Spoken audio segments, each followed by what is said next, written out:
अरे बहू, तुम क्या कर रही हो? जल्दी से घर के सारे काम कर लो।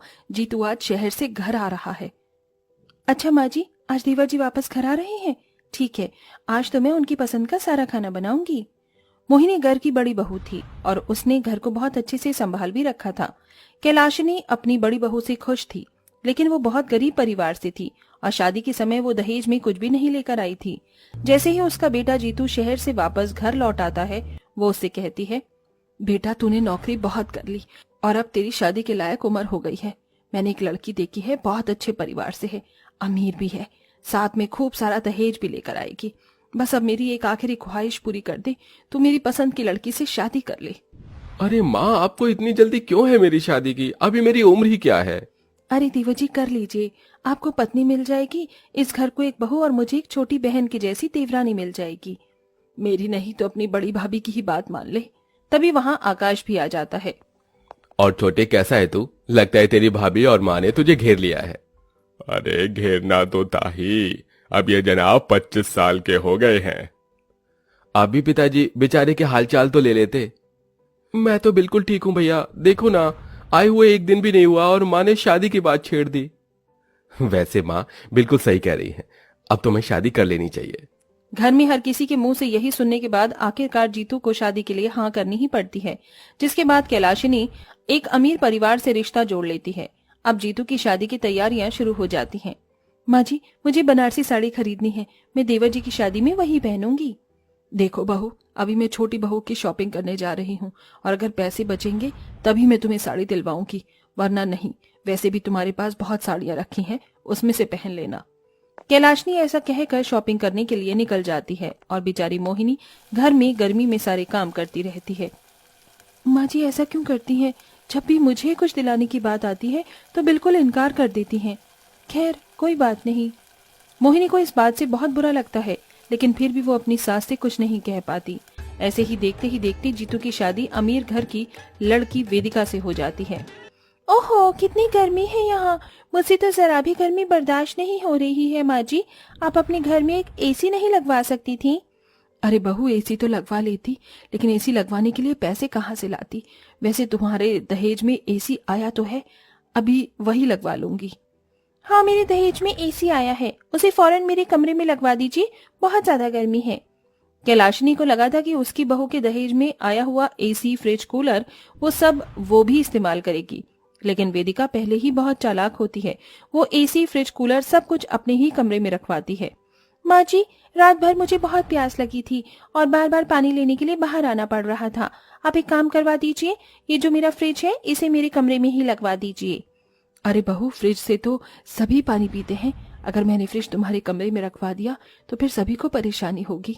तो फिर मुझे इस बात से क्या मतलब है? ये फ्रिज मेरे दहेज में आया है तो मेरे कमरे में ही जाना चाहिए, है ना माँ जी? हाँ बहू, ठीक है, जैसा तुम कहो। इस तरह वेदिका अपने दहेज में लाया हुआ सारा का सारा सामान खुद ही इस्तेमाल करती है और किसी को भी सामान इस्तेमाल करने नहीं देती। एक दिन कैलाशनी के कमरे का पंखा खराब हो जाता है तो उसे बहुत गर्मी लगती है। बहुत गर्मी लग रही है, एक काम करती हूँ, छोटी बहू के कमरे में चली जाती हूँ, वहां पर एसी लगा है। कैलाशिनी अपनी छोटी बहू के कमरे में आकर बेड पर लेट जाती है। तभी कुछ ही देर में वेदिका जब अपने कमरे में आती है तो वो अपने कमरे में अपनी सास को देखकर गुस्से के मारे आग बबूला हो जाती है। माँ जी, माँ जी उठ जाइए, आपकी हिम्मत कैसे हुई मेरे कमरे में आकर सोने की? क्या हुआ बहू, क्यों चिल्ला रही हो? गर्मी लग रही थी इसलिए यहाँ पर आकर सो गई, इसमें कौन सी बड़ी बात है? अरे आपको शर्म आनी चाहिए, अपनी ही बहू के कमरे में आकर सो रही हो। यहाँ पर मैं सोती हूँ, इसीलिए आप अपने कमरे में जाइए। बहू, मेरे कमरे में पंखा खराब हो गया है, बहुत गर्मी लग रही थी इसलिए मैं यहाँ आ गई, तुम थोड़ा सा एडजस्ट नहीं कर सकती मेरे लिए? अरे मैं क्यों करूँ तुम लोगों के लिए एडजस्ट? आज तक मैंने अपने मायके में एडजस्ट नहीं किया तो यहाँ कैसे कर लूंगी? आपको करना है तो करो, मुझसे नहीं होगा, फिलहाल मेरे कमरे से बाहर निकलो। वेदिका इस तरह जलील करके अपनी सास को कमरे से बाहर निकाल देती है। ये सब देखने के बाद कैलाशनी को अपनी गलती का एहसास होता है। मेरी छोटी बहू कितनी मतलबी और लालची है। अरे उसने एक बार भी हम लोगों के बारे में नहीं सोचा, उसे तो सिर्फ अपनी ही पड़ी है। कितनी गर्मी है, अब मैं क्या करूं? मोहिनी अपनी सास को इस तरह रोते हुए देख लेती है। माँ जी, आप परेशान क्यों हो रही हो? चलिए मेरे कमरे में आ जाइए, मेरे कमरे में पंखा चल रहा है। मोहिनी कैलाशनी का हाथ पकड़कर उसे अपने कमरे में ले आती है और अपने बिस्तर पर लिटा देती है। पंखे की हवा तो लग ही रही थी, ऊपर से अब मोहिनी अपनी सास के हाथ वाले पंखे से हवा भी करने लगती है। आप सो जाइए, मैं आपकी हवा कर देती हूँ, आपको गर्मी नहीं लगेगी। मोहिनी इस तरह अपनी सास की अच्छे से देखरेख करती है।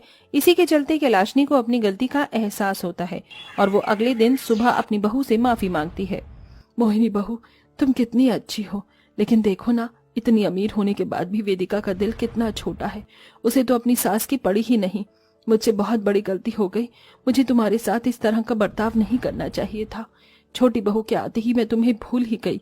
बस मुझे अमीर बहू के लाए हुए दहेज में एसी और फ्रिज ही दिखाई दिए। कोई बात नहीं माँ जी, मुझे कोई परेशानी नहीं है। आप मेरी माँ जैसी हो, आप मेरे साथ जैसा भी करोगे मुझे उससे फर्क नहीं पड़ता, लेकिन मैं हमेशा आपको माँ का ही दर्जा दूंगी। मोहिनी की ये बात सुनते ही कैलाशनी बहुत खुश होती है। अब वो अपनी बहू मोहिनी के साथ पहले की तरह खुशी से रहने लगती है और वो उसका अच्छे से ध्यान भी रखती है। एक दिन कैलाशनी मोहिनी को नई साड़ी लाकर देती है। माँ जी, ये साड़ी तो बहुत अच्छी है। बहू, इस साड़ी से कई गुना अच्छी तुम हो। तुम पर ये कलर बहुत प्यारा लगेगा। आप कहती हो तो बिल्कुल लगेगा। इस तरह कैलाशनी और मोहिनी का प्यार देखकर वेदिका को एक कमी सी महसूस होने लगती है। मुझे नहीं पता क्यों ये कमी सी महसूस हो रही है, जैसे मुझे जो प्यार मिलना चाहिए था वो नहीं मिल रहा। शायद इसमें मेरी ही कोई गलती है।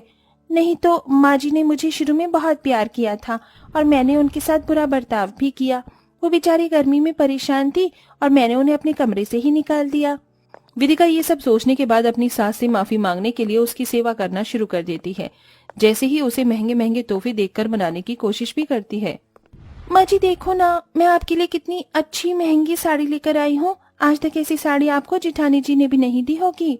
मुझे मोहिनी से कुछ चाहिए भी नहीं। उसने मुझे जितना प्यार दिया है उतना प्यार तुम मुझे कभी नहीं दे सकती।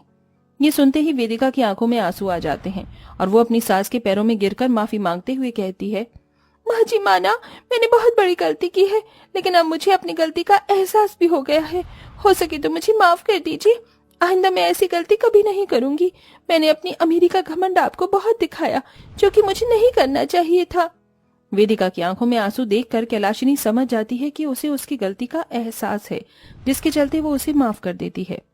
तुम्हें तुम्हारी गलती का एहसास है, इसलिए तुम्हें माफ कर रही हूँ, लेकिन आइंदा कभी ऐसा मत करना। वैसे तुम्हारे ही चलते मैंने भी एक सबक सीखा कि अमीर गरीब कुछ नहीं होता, प्यार प्रेम ही सब कुछ होता है। कैलाशनी ऐसा कहकर अपनी रोती हुई बहू को गले से लगा लेती है। इस तरह कैलाशनी की दोनों बहू अब घर के अंदर बहुत प्यार प्रेम से रहने लगती हैं। कुछ दिनों में कैलाशनी अपनी बड़ी बहू के कमरे में एसी लगवा देती है और वहीं वेदिका अपने पैसों से अपनी सास के कमरे में एसी लगवा देती है। अब पूरा परिवार खुशी खुशी एक साथ रहने लगता है।